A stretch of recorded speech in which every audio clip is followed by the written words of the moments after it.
Hello, hi, my name is Jess Marie. Welcome to yesterday's Coffee Grounds, where I typically talk of things that I got going on in my life or things that I have learned, just little stories here and there, what I got going on. Tonight I had a really good workout, good training session. I try to do 15 minutes on the punching bag every day. If I haven't talked about it too much right now, my goals when it comes to fitness are all surrounded by training for an amateur fight.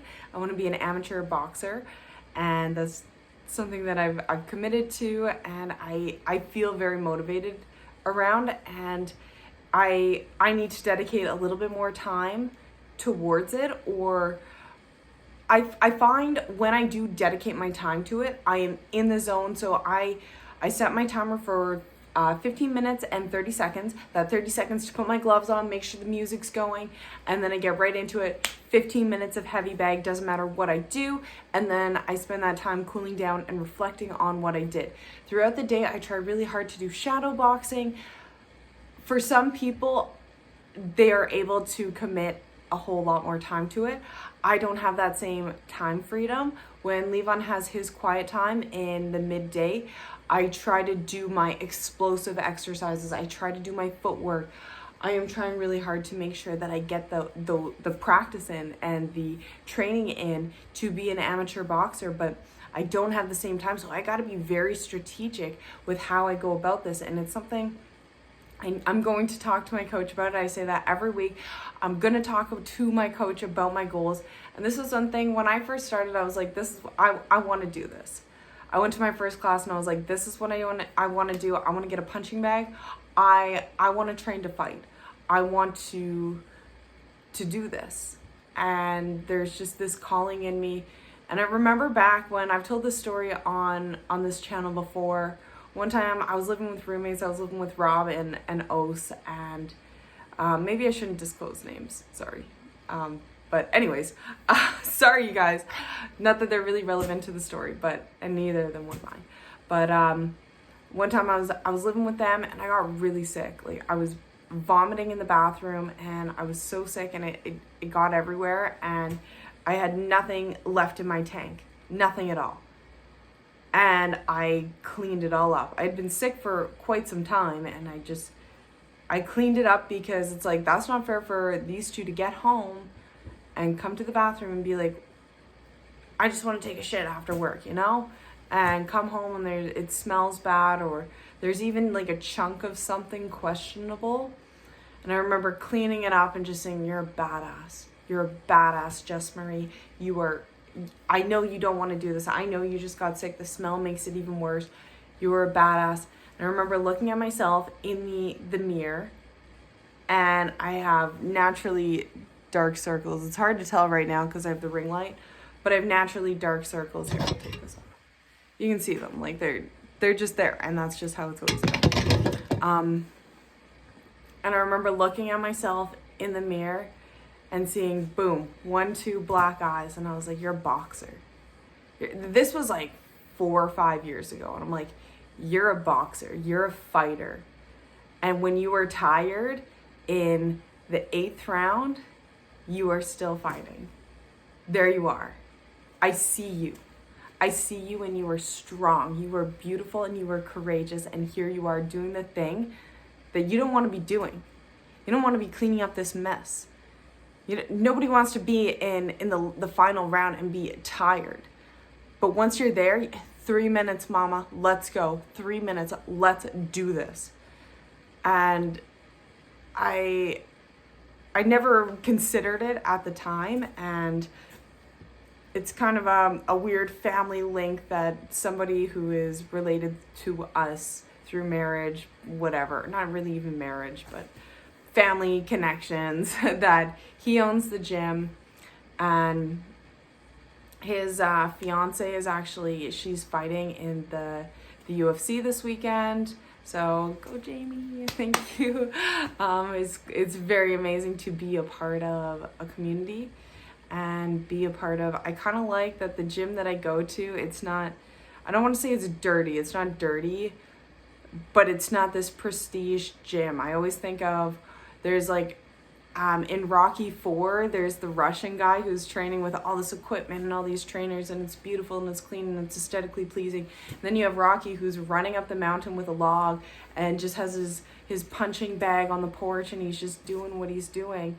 And there's nothing special or too much. He's just utilizing what he has. And that's what I feel like I'm doing. And I'm working with the time that I have.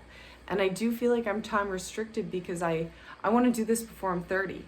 And I am in limited time, so I got to be really strategic with my time, being mindful that I am, and first, a mom, and my son is my priority, and Rob's at work full time, so now it's me who is always there for Levon, and I want to be, and also being mindful of my house responsibilities because around Christmas time, and I'm going to give myself a pass right now because it is Christmas and I love baking. I love having all the treats and the we have like what do you call it, cedar stuff. Let's see, like cedar, there's like all these little cedar boughs, swags, you can call them swags, around the house. The mantle actually looks so gorgeous over here. It looks so nice, doesn't it? That looks lovely. It looks so nice. So it's like I'm gonna train while I can and talk to my coach about my goals for the new year and where I want to be this time next year, because it is so important to me, and not as important as taking care of my son and his health and my health. That's why right now I'm not sacrificing sleep because I don't need to. And I can't because I am a mom, and I'm not going to let that be a weakness for me. You better believe that will not be a weakness for me, and nobody's ever going to be like, oh, underestimate me because of my mom or because of what I look like or who I may perceive myself to be. Don't let that fool you. I'm coming. You better believe I'm coming. But yeah, even sometimes it's hard to take myself seriously because I come in so high energy and trying to focus that energy and channel that energy. It's a lot to think about, and right now because I do work nights and I only have two days a week, one boxing day and one kickboxing day to train, and that's pretty tough, and they're back to back, so it's not even like they're spread out. But I am gonna eventually work towards doing sparring on Thursday nights, and yeah, I know that the person I am going into my first fight with, they're also out there training. I'm ready for you, girl. I'm fucking ready. Let's go. And I pray for her and her journey, that it's beautiful, and it is all about the journey. It is all about that grind. And I know some people don't like hustle culture. I need that. I need this. I need this push, this motivation. And I feel really good right now. I feel really calm. I had counseling today, and that went really well. I feel like I got a lot off my chest and just was able to share in a safe space a lot of things that were going on and own up to a lot of things, a lot of wrongs that I've done, and feel very safe about it. And had a great day with my son, and I feel really good after just having this final workout. And I'm gonna tidy up a little bit, listen to some YouTube, and just mellow out. So if you made it this far, thank you so much for watching. Whatever your passion is, fucking go out and get it. Fucking get that shit. And I know it's tough. Spend 20 minutes a day. Start 20 minutes a day. Because we all have things that we want to do. And sometimes we go full force, 10 hours a day. And then it's like, oh, I'm burnt out. I don't want to do it anymore. 10 minutes a day. Or 20 minutes, I think I said. But regardless, you don't have to go full out right away. But 20 minutes a day. And work your way up. Right? It's like a push-up. If you can't do one, why would you try to do 20 minutes a day? You're just going to burn yourself out. You're going to get sore, and you're not going to want to do it again. So that was my speaker. Thank you so much for listening, and I hope y'all have a wonderful day. Not to tell you what to do, but I hope it is beautiful. Okay. Bye. Also, it's our first day of snow. There's snow on the ground. I was training outside and there's snow on the ground. Yay, snow. Let's go. Bye.